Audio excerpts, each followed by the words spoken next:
Halo guys, aku mau kasih tutorial cara mendapatkan item gratis di Roblox. Oke langsung aja lihat tutorialnya ya. Ikuti tutorialnya. Pertama kalian buka Roblox kalian ya.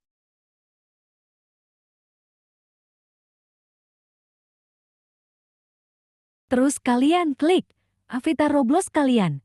Ya.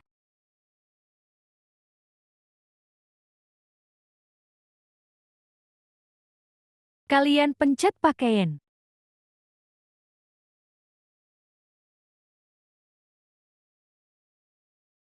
Klik gaun dan rok ya.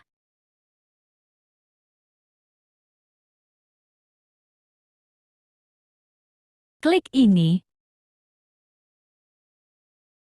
Kisaran harga. Jadi 0 semua ya.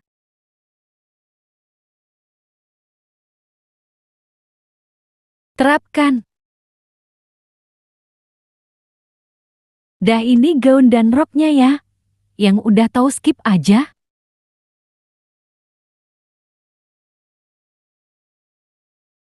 Kalian tinggal ambil aja. Ini gratis. Dan yang di bawah dan ada gambar bintang.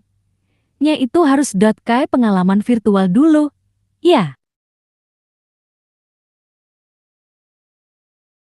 Oke itu dulu ya, semoga bermanfaat.